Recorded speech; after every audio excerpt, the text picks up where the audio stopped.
Voici le lotissement de Balachia, une ville près de Moscou.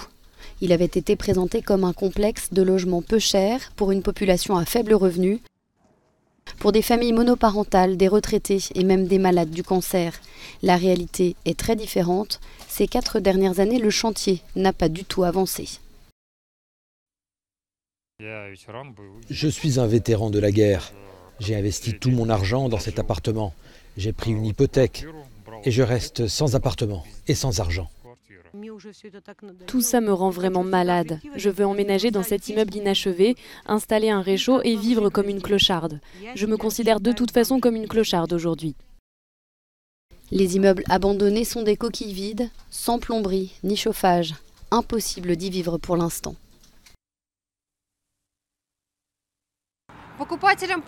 Ces immeubles presque terminés ont été présentés aux acheteurs potentiels et personne ne pouvait imaginer qu'il s'agissait simplement de décors dans lesquels il est impossible de vivre. Un piège, un gouffre financier sans issue.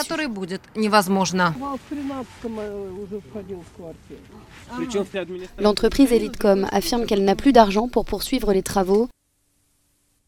Dans une déclaration écrite à Euronews, les autorités locales de Balachia affirment qu'un nouvel investisseur a été trouvé, mais qu'aucun accord pour relancer l'affaire n'a encore été signé.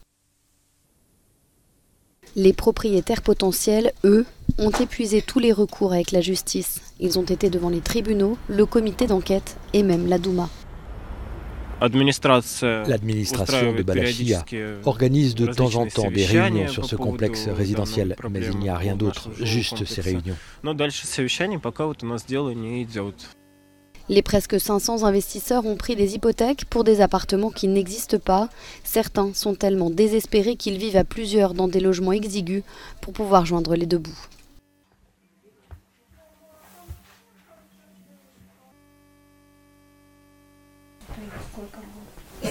C'est le cas de Zana, qui n'a qu'un poumon et ne peut plus travailler. Elle a perdu tous ses rêves de vivre dans un logement près de la forêt et loin de la ville. Je me suis retrouvée à la rue, à bout de force. Je ne veux plus vivre. Je me suis dit que j'allais aller prendre de l'essence et m'immoler sur la place rouge. Je ne peux plus vivre comme ça.